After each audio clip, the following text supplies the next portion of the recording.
Gulf దేశాల్లో యజమానుల దాష్టికానికి పాస్పోర్ట్లు పోగొట్టుకుని కొందరు, దళార్ల బారిన పడి నకిలీ వీసాలతో మరికొందరు, ఎందరో ప్రవాస భారతీయులు జైలులో మగ్గుతున్నారు. మన రాష్ట్రానికి చెందిన 17,000 మంది కూలీలు గల్ఫ్ జైలులో ఉన్నట్టు సర్కారీ లెక్కలు చెబుతున్నాయి. మహిళా కూలీల పరిస్థితి మరీ దారుణం. గత్యంతరం లేక పలువురు మహిళలు వ్యభిచార కూపాల్లో చిక్కి విలవిల్లాడుతున్నారు. గల్ఫ్లోని దుబాయ్, మస్కట్, ఒమాన్ తదితర దేశాల్లో 34 లక్షల మంది భారతీయులు జీవితాలను వెళ్లదీస్తున్నారు. ఇక యూఏఈలో పనిచేసే 93% విదేశీయుల్లో 60% భారతీయులే. చివరికి 54 డిగ్రీల ఉష్ణోగ్రతలో సైతం పనిచేయడానికి మన దేశస్తులు సాహసిస్తున్నారు. యూఏఈ కార్మిక మంత్రిత్వ శాఖ 15 వృత్తులకు సంబంధించిన విదేశీ వర్క్ పర్మిట్లను సస్పెండ్ చేసింది. ఈ నిజాలన్నింటినీ కప్పిపుచ్చి ఏజెంట్లు విచ్చలవిడిగా అమాయకులను గల్ఫ్కు తరలిస్తున్నారు. అక్రమంగా గల్ఫ్ దేశాల్లో పనిచేయడం అక్కడి ప్రభుత్వాల దృష్టిలో నేరం. పోనీ మోసం గ్రహించి వెనక్కి వచ్చేద్దామంటే టికెట్ల కోసం చెల్లించాల్సిన 15,000తో పాటు జరిమానాగా మరో 30,000 చెల్లించాలి. చట్ట విరుద్ధంగా ఉన్నందుకు అక్కడి ప్రభుత్వం ఎంతకాలం విధిస్తే అంతకాలం శిక్ష అనుభవించాల్సిందే. అటువంటి వారి కోసం ప్రత్యేక మంత్రిత్వ శాఖను ఏర్పాటు చేసిన కేరళ ఏటా 100 కోట్ల బడ్జెట్ కేటాయిస్తోంది. కేరళ కన్నా మన రాష్ట్రం నుంచే ఎక్కువ మంది కార్మికులు విదేశాలకు వెళ్తున్నా ఇక్కడ ప్రత్యేక మంత్రిత్వ శాఖ లేదు, వారి బాగోగులను చూసేవారు లేరు. సజిత గారు, ఇక్కడ నుంచి గల్ఫ్ వెళ్లే వాళ్ళలో ఎక్కువ మంది మహిళలు కూడా చాలా మంది ఉన్నారు. అక్కడ సహాయకులు గాను, ఇంట్లో పని వాళ్ళు గాను, రకరకాల పనుల్లో వాళ్ళు ఉన్నారు. మరి ఇక్కడితో పోలిస్తే వాళ్ళు ఎలాంటి పరిస్థితులు ఎదుర్కొంటున్నారు? ఇక్కడ నుంచి హాస్పిటల్లో జాబ్ ఉందని చెప్పి తీసుకెళ్తున్నారండి. ఒక ఆమె అనీస్ బేగం అని ఉంది, ఆమెను తీసుకెళ్లి అక్కడ హాస్పిటల్లో ఇప్పిస్తా అని చెప్పేసి ఇంట్లో పనికి పెట్టారు. ఇంట్లో అంతా పని చేసిన తర్వాత మళ్ళీ నైట్లో వాళ్ళ దగ్గర ఉండాలని చేశారు. అంటే ట్రాఫికింగ్ అన్నమాట. అయితే ఆ షేక్ మళ్ళీ యూజ్ చేసుకొని మళ్ళీ ఇంకో దగ్గర వాళ్ళకి వేరే వాళ్ళకి అమ్మేసి మళ్ళీ అక్కడ కూడా పని చేయించుకొని మళ్ళీ అక్కడ కూడా యూజ్ చేసుకొని మళ్ళీ వేరే దగ్గర అమ్మేసి అట్లా జరుగుతుంది అనమాట. ఒకవేళ ఆమె ఒప్పుకోకపోతే వేడివేడి నీళ్లు ఉల్కోపోసేసి మొత్తము ఆమెకి చాలా అది క్లోరైడ్ అదంతా ఇచ్చేసేసి చాలా కష్టాలు పెట్టారనమాట. అదే ఇట్లాంటి ఉదాహరణలు ఉంటాయి. అయితే మొత్తం జనరలైజ్ చేస్తే అసలు అక్కడ పరిస్థితి ఎలా ఉంది, మహిళల పరిస్థితి ఎలా ఉందంటారు? చాలా ఘోరం ఉందండి మహిళల పరిస్థితి. అలా ఉన్నందుకు వాళ్ళు ప్రెగ్నెంట్ అవుతున్నారు, వాళ్ళకి తెలవడం లేదు. అట్లా ప్రెగ్నెంట్ అయ్యి కూడా కొంతమంది ఇక్కడ వచ్చి అబార్షన్ చేయించుకుంటున్నారు, ఇక్కడ వచ్చి మళ్ళా ఇది చేసుకుంటారు. అట్లా చాలా మంది ఒక 500 మెంబర్స్ దాకా అట్లా ప్రెగ్నెంట్ అవుతున్నారు చాలా మంది. అక్కడ ప్రెగ్నెంట్ అయ్యి అక్కడ అబార్షన్ చేసుకుంటే అక్కడ నేరం అది. అక్కడ ఒకవేళ పుట్టినా కూడా నేషనాలిటీ గురించి కొంచెం ప్రాబ్లం అవుతుంది అక్కడ. నారాయణ స్వామి గారు, గల్ఫ్ లో మన ప్రవాసాంధ్రుల విషయంలో ఈ పరిస్థితి ఇప్పుడు వచ్చిన పరిస్థితి కొత్తదేమీ కాదు. మరి ఇక్కడున్న అనుభవాల నేపథ్యంలో, ఇప్పుడు తాజాగా ఎదురవుతున్న అనుభవాల నేపథ్యంలో ప్రభుత్వం ఒక గుణపాఠం నేర్చుకుని ఉండాలి. అయినా అటువంటి పరిస్థితి కనిపించడం లేదు. మరి ఎందుకు ఈ పరిస్థితి వచ్చిందంటారు? డొమెస్టిక్ వర్కర్స్ ఒక విషయం చెప్తాం. కుంచమరియమ్మ అని వెస్ట్ గోదావరి జిల్లాకు సంబంధించిన ఆమెను మేము అక్కడ దుబాయ్లో ఉన్నప్పుడు షార్జాలో ఒక దేవాలయం ఉంటుంది, చర్చ్లో వెళ్ళింది. ఆ అమ్మాయిని కిడ్నాప్ చేసినారు లాస్ట్ ఇయర్. మేము వెంటనే ఎంబసీకి చెప్పాము, ఏం కాలేదు. ఈడ హైకోర్టులో ఒక రిట్ ఫైల్ చేసినాం. ఆఫ్టర్ ఆ అమ్మాయిని ఐడెంటిఫై చేసిన తర్వాత ఇండియన్ ఎంబసీకి తీసుకెళ్ళినాం. ఈమె స్టేట్మెంట్ రికార్డ్ చేయండి, నేను వెళ్ళాం మేము అక్కడికి. స్టేట్మెంట్ రికార్డ్ చేయడానికి ఇండియన్ ఎంబసీ ఒప్పుకోలేదు, ఎందుకంటే పునాదులు కదులుతాయి. ప్రభుత్వం కార్మికులంతా ఐడెంటిఫై చేయాలి. 2007 జూన్లో అమ్నెస్టీ ప్రకటించారు, ఆగస్టు వరకు అన్నారు. మేము ఇమీడియట్గా దాని మీద సీరియస్గా రిప్రజెంట్ చేశాము, కోర్టులు వేసాము, హ్యూమన్ రైట్స్ కమిషన్లు వేసినప్పుడు మళ్ళీ నవంబర్ వరకు ఎక్స్టెన్షన్ ఇచ్చారు 2007లో. ఇప్పుడు 2 నెలలే ఇచ్చారు. పోయిన సంవత్సరం అనౌన్స్మెంటే 3 నెలలు. అయితే ప్రభుత్వ అధికారులు వెళ్ళి అక్కడ స్టడీ చేయాలి. మైగ్రెంట్ రైట్స్ కౌన్సిల్ ఈ మధ్య ఒక కమిటీ కాన్స్టిట్యూట్ చేసింది. అక్కడ వాళ్ళు ఎక్కడెక్కడ ఉంటున్నారో ఐడెంటిఫై కూడా చేయడం జరిగింది. ప్రభుత్వ అధికారులకు మేము లెటర్ కూడా పెట్టినాం, ప్రభుత్వానికి లెటర్ పెట్టినాం. ఏమంటున్నాం, మేము అసిస్టెన్స్ కోఆపరేషన్ ఇస్తాం, మీరు ఆఫీసర్లను పంపించండి అంటున్నాం. అధికారులు ఏమో, ప్రభుత్వం ఏమో మినిస్టర్ అధ్యక్షతన 5-6 మంది ఎమ్మెల్యేలను పంపిస్తామంటున్నారు. ఎమ్మెల్యేలు వెళ్ళి డీప్గా వెళ్ళి అక్కడ స్టడీ చేసి 18,000 మంది కార్మికులను కలిసే పరిస్థితిలో ఎమ్మెల్యే లేరు. ఇక్కడ ఒక అధికారుల టీంను పంపించాలి, అక్కడ స్టడీ చేయాలి, మొత్తం వర్కర్స్ని ఐడెంటిఫై చేయాలని మేము డిమాండ్ చేస్తాం. మన రాష్ట్ర ప్రభుత్వం ప్రవాసాంధ్రుల ఉద్యోగ భద్రత కోసం హోమ్ క్యాప్ అనే సంస్థ నెలకొల్పింది. మరి ఆ సంస్థనే క్రియాశీలకంగా పనిచేస్తుందా? ఆ సంస్థ వ్యాపారం చేస్తున్నది, పంపిస్తున్నది. మీరు ఆ సంస్థను మేము ఛాలెంజ్ చేస్తున్నాం, మేము అడుగుతా ఉన్నాం. ఏమడుగుతున్నాం? ఒక్క సంక్షేమ పథకం ప్రవేశపెట్టింది, వాళ్ళు వ్యాపారం చేస్తున్నారు, జస్ట్ లైక్ ఏజెంట్ లాగా పనిచేస్తున్నారు. ఒక్క కంప్లైంట్ చేసింది అంటున్నాం, ఒక్కరిని రిహాబిలిటేషన్ చేసింది అంటున్నాం. ఒక ట్రేడ్ యూనియన్గా మా దగ్గర వేలాది సమస్యలు ఉన్నాయి, వేలాది సమస్యలు మేము రిప్రజెంట్ చేసినాం. వందలాది రిట్లు హైకోర్టులో, సుప్రీంకోర్టులో ఫైల్ చేసినాం. హోమ్ క్యాప్ దగ్గర ఒక కేసు వాళ్ళు కంప్లైంట్ చేసినా, ఒక్క కేసును సెటిల్ చేసినారా అని మేము ప్రశ్నిస్తా ఉన్నాం. చర్చలో ఇప్పుడు మరో విరామం.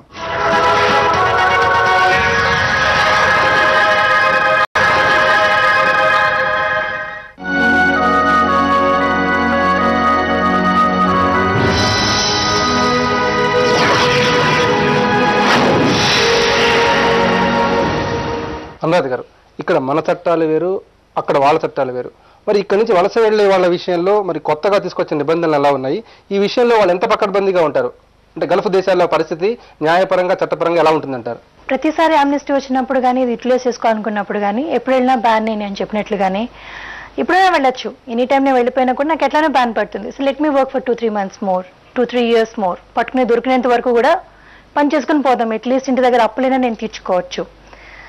సో ఆ ఉద్దేశం వీళ్ళలో ఉండిందండి. ఇంకొకసారి ఏంటంటే ఇంతకాలం జరిగిన ఆమ్నెస్టీ వేరు. ఆమ్నెస్టీ ఏంటంటే ఇప్పుడు మన ఆమ్నెస్టీ పెట్టిన తర్వాత ఇండియన్ కౌన్సిల్ కానీ ఇండియన్ ఎంబసీ వారు కానీ ఒక వాలంటీర్స్ని తీసుకుంటున్నారు, ఆంధ్రప్రదేశ్ నుంచి, కేరళ నుంచి, తమిళనాడు నుంచి తీసుకుని వీళ్ళతోని వాళ్ళ పేపర్స్ ఐడెంటిఫై చేయడానికి, S is a Telugu person, ఇతని దగ్గర ఈ డాక్యుమెంట్స్ ఉన్నాయి, ఈ ఓటర్స్ ఐడి కార్డు ఉండింది, ఇతని దగ్గర పాస్పోర్ట్ కాపీ లేదు, దిస్ ఇస్ హిస్ పర్టికులర్స్ అని చెప్పి మేము ఒక రికార్డ్ ప్రిపేర్ చేసి we will recommend this person directly to the council officer. ఇప్పుడు అవకాశం లేదండి. మొత్తం పాస్పోర్ట్ సెక్షన్ అంతా కూడా అవుట్ సోర్సింగ్కి వెళ్ళిపోయింది. BLS సెంటర్స్ ఒక 15 సెంటర్స్ ఉన్నాయి. వాళ్ళు అక్కడికే వెళ్ళి 60-70 dirhams పే చేసి వాళ్ళు అవుట్ పాస్ తీసుకోవాలి. 97 dirhams పే చేసి వాళ్ళకి తీసుకోవాలి. BLS centre it's out sourcing, like it's business centre. So మామూలుగా ఒక సెంటిమెంట్స్ ఎక్కడ ఉంటాయండి, ఒక వాలంటీర్ కూర్చున్నా కూడా మా మాట వాళ్ళు వినాల్సిన అవసరం లేదు. Okay, I'm volunteer for the Amnesty, నేను చెప్తానంటే they will feel that I'm recommending this candidate. నాకు అవసరం లేదండి, ఈజ్ ఓన్లీ ఏ లేబర్. అయితే కర్ణాటక, మహారాష్ట్ర, గోవా, కేరళ వంటి రాష్ట్రాల్లో ఎవరెవరు ఆ రాష్ట్రాల నుంచి వెళ్తున్నారు పని నిమిత్తం అనేది వాళ్ళ దగ్గర చాలా డీటెయిల్ జాబితా ఉంది. మన రాష్ట్రం నుంచి ఆ జాబితా కొరవడంతో ఇట్లాంటి సమస్యలన్నీ ఎదురవుతాయనే వాదన ఉంది. మరి దాంతో డేటా అనేది ఒకటి, డేటా పక్కన పెట్టేసి data from the all other states are different. నేను ఆంధ్ర గురించి మాట్లాడుతున్నప్పుడు ఆంధ్ర అయినా ఇండియా అయినా సరే సార్, వాళ్ళని ఏంటంటే ఈ అవుట్ సోర్సింగ్లు వీళ్ళు ఒక సిస్టమాటిక్ లెవెల్లో వెళ్ళడం అనేది మంచి పద్ధతే, కాదంటే లేదు. కాకపోయినా ఒక లేబర్కి అంత నాలెడ్జ్ ఏం తెలుస్తుందండి? BSL వెళ్తే మీ దగ్గర డాక్యుమెంట్స్ లేవు, ఈ పేపర్ పట్టుకుని రా, ఈ సెండింగ్ నెంబర్ ఆఫ్ 10 times తిరగడానికి, ప్రతి పేపర్ తీసుకురావడానికి they are not earning that much. Ticket పట్టుకుని ముందుగానే వెళ్ళాలి. ముందు టికెట్ గవర్నమెంట్ వర్గానే ఎవరైనా ఇస్తే నేను అవుట్ పాస్ చేయించుకొని నా ఊరు నేను వచ్చేస్తాను. ఫస్ట్ నేను I have to buy a open ticket, then I have to go along with my documents. If documents are proper then they are doing it. అలా కాకుండా ఇండియన్ కౌన్సిలేట్ వారు కానీ ఇండియన్ గవర్నమెంట్ వారు కానీ నేను ఆ కోరే రెండు రిక్వెస్ట్లు అండి. ఫస్ట్ ఆఫ్ ఆల్ ఈ ఆమ్నెస్టీని ఉపయోగించుకుని ఏజెంట్ల చేతిలో, కంపెనీ చేతిలో మోసపోయిన వారికి బ్యాన్ వేయకుండా పంపిస్తే స్కిల్డ్ వర్కర్స్ని తిరిగి మనం UAE పంపించి వాళ్ళకి జీవనోపాధి మనం ఎలా కల్పించలేకపోతున్నాం అంతమందికి, అట్లీస్ట్ తిరిగి వాళ్ళ ఉద్యోగాలు మళ్ళీ వాళ్ళు పొందేలాగా మనం సహకరించగలం. దే ఆర్ స్కిల్డ్ వర్కర్స్, వాళ్ళు తిరిగి వెళ్ళి మళ్ళీ రాజాలా బ్రతకగలరు. లీగల్ వేలో వెళ్తే they can earn money. As a లాయర్కి ఇల్లీగల్ వర్కర్స్ కి చాలా మందికి మేము కాంపెన్సేషన్స్ కానీ ఏమీ అరేంజ్ చేయలేకపోయినాం. లక్ష్మణ్ గారు, గల్ఫ్ వెళ్లే వాళ్ళ వివరాలను నమోదు చేయడం, అక్కడ ఉద్యోగాలు కల్పించడం, తిరిగి వచ్చిన తర్వాత వాళ్ళకి పునరావాసం కల్పించడం, ఇదంతా ఒక క్రియాశీలకమైన కార్యక్రమం. అలాంటి కార్యక్రమాన్ని మన ప్రభుత్వం సక్రమంగా నిర్వహించే అవకాశం ఉందంటారా? మెరుగైనటువంటి జీవితం కొరకు వాళ్ళు బయటికి వెళ్తున్నారు. మెరుగైన జీవితం కొరకు వాళ్ళు వాస్తవంగా బయటికి వెళ్తున్నప్పుడు వారికి కావాల్సినవి మనం ఎప్పుడైతే ఇక్కడ వాస్తవంగా ప్రొవైడ్ చేయాలనుకుంటామో దానికంటే చాలా తక్కువ ఖర్చుతో వాళ్ళని మనం ఇచ్చేయచ్చు. ముందు ఏం చేయొచ్చు సార్ అంటే వాళ్ళకు శిక్షణ సంస్థను పెట్టవచ్చు. ఏ పనినైతే చేయడానికి వాళ్ళు వాస్తవంగా బయటికి వెళ్తున్నారో దానికి సంబంధించినటువంటి శిక్షణ ఇవ్వచ్చు. అక్కడ ఉన్నటువంటి భాషకు సంబంధించి కొన్ని చిన్న చిన్న వర్డ్స్ వాళ్ళకి నేర్పించవచ్చు. తర్వాత ఈ శంషాబాద్ లాంటి ఎయిర్పోర్ట్లో ఒక రకమైనటువంటి కౌంటర్ పెట్టేసి ఇక్కడే ఫిల్టర్ చేయొచ్చు. అక్కడ ఎప్పుడైతే దుబాయ్లో వాళ్ళు ఫ్లైట్ దిగుతారో ఎంతమంది వెళ్తున్నారు, ఎక్కడికి వెళ్తున్నారు, అక్కడ కూడా డేటా మెయింటైన్ చేయొచ్చు. ప్రభుత్వం ఆ దిశగా అడుగులేసిందా ప్రాథమికంగానైనా? ఏమీ లేదు సార్, ఒకసారికి అయిపోతుంది సార్. ఇది ప్రతి సంవత్సరం ఇలాగే ఆమ్నెస్టీ వస్తుంది, కొద్ది మందిని తీసుకొస్తాం, అలాగే ఉండిపోతారు అక్కడ. ఇక్కడ ప్రాబ్లం ఉంది సార్. ఆమ్నెస్టీ అంటే ఒకటే, జనరల్గా దుబాయ్లో ఉన్నటువంటి రూల్ ఏంటంటే ఫైన్ అన్న కట్టాలి, శిక్షణ అనుభవించాలి. వాళ్ళు ఏమంటున్నారు, శిక్ష అనుభవించేది లేదని ఫైన్ కట్టేది లేదు, మీరు మీ దేశానికి వెళ్ళిపోవచ్చు అంటున్నారు. అక్కడ నుంచి తీసుకొచ్చామనుకోండి, ఇప్పుడు 2007లో మనం తీసుకొచ్చిన వాళ్ళలో 150 మంది చనిపోయారు సార్ ఇప్పటికీ. అక్కడ ఎప్పుడైతే వాళ్ళు వాస్తవంగా తీసుకొచ్చారో పత్రికల్లో కానీ టీవీలో కానీ మేము ఉపాధి కల్పిస్తాం, అది చేస్తాం, ఇది చేస్తాం అన్నాం. అక్కడ నుంచి వచ్చిన తర్వాత చేసుకున్నటువంటి అప్పులు కట్టలేక ఇక్కడికి వచ్చి ఏం చేసుకోవాలో అర్థం కాక ఊరి నుంచి కాస్త ప్రిస్టేజ్గా ఇక్కడ నుంచి వెళ్ళి ఊరిలో మళ్ళీ మేము ఏ రకంగా తలెత్తుకొని తిరగగలం, ఏ రకంగా బతకగలం, అవమానంతో చనిపోయిన వాళ్ళే 150 మంది ఉన్నారు మనకు. అది 1995లో, 2002 సంవత్సరంలో, 2007 సంవత్సరంలో తిరిగి వచ్చారు. ఇప్పుడు కూడా అవకాశం కల్పించారు. మరి దీనివల్ల చాలా మంది ప్రయోజనం పొందే అవకాశం ఉంది. మరి వాళ్ళ పరిస్థితి ఏంటంటారు ఇక్కడికి వచ్చిన తర్వాత? ఏ రంగానికి సంబంధించిన నైపుణ్యం వాళ్ళలో ఉందనేది గుర్తించి ఆయా రంగాలకు సంబంధించి ఉపాధి కల్పించవచ్చు.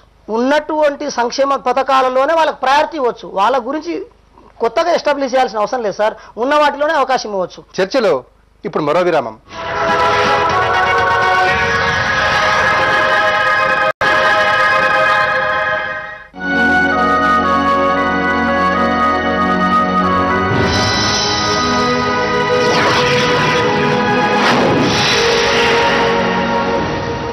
సాజిద గారు, గల్ఫ్ వెళ్ళినటువంటి మహిళలు రకరకాల అత్యాచారాలు ఎదుర్కొని నానా కడగండ్లో పడుతున్నారు. మరి ఆ విషయంలో మీ దగ్గర ఉన్న సమాచారం ఏంటి? వాళ్ళ స్థితిగతులు ఎలా ఉన్నాయంటారు? వాళ్ళది చాలా బీద పరిస్థితి అనమాట. వాళ్ళు అక్కడి నుంచి వచ్చినందుకు వాళ్ళ గురించి గవర్నమెంట్ ఏమన్నా సాయం చేయాలా, వాళ్ళ గురించి ఏదన్నా జాబ్ లాంటిదన్నా లేకపోతే వాళ్ళకి ఏదన్నా లోన్ ఏర్పాటన్నా చేస్తే వాళ్ళు ఏదన్నా చిన్నగా బిజినెస్ లాగా చేసుకుంటారు అనమాట.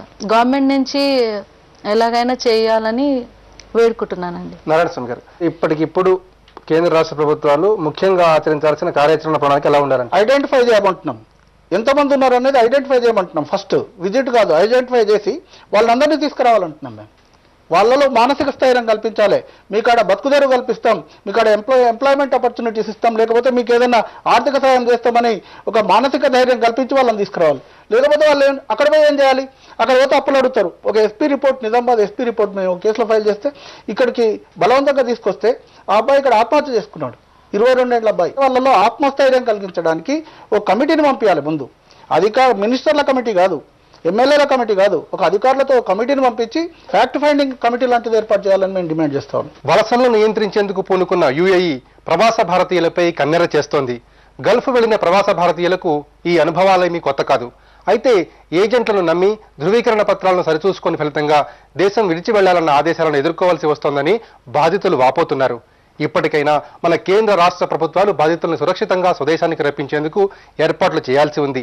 అలాగే గత అనుభవాలను దృష్టిలో ఉంచుకొని గల్ఫ్ బాధితులకు పునరావాసం విషయంలో నిర్దిష్టమైన ప్రణాళికను అమలుపరచాల్సి ఉంది. ఇది నేటి ప్రతిధ్వని.